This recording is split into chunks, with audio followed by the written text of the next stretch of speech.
Співаємо разом? Так, ми точно співаємо.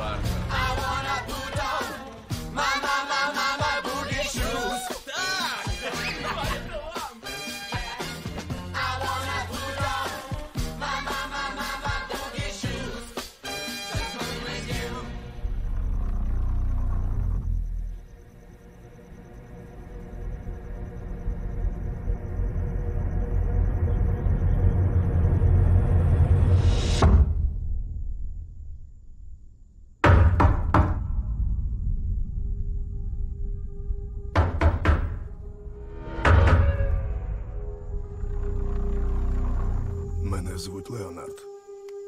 Радий познайомитися. Чого ви тут? Я прийшов подружитись з тобою і з твоїми татами. Та моє серце розбите. Чому розбите? Через те, що я мушу зробити.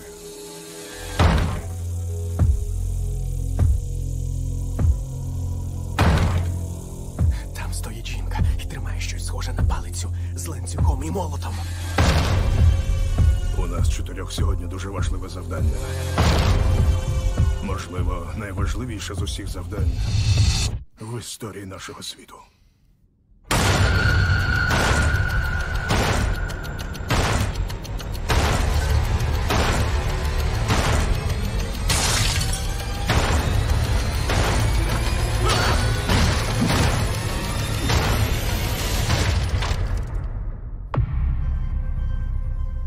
Нас прикликало і з'єднало спільне видіння.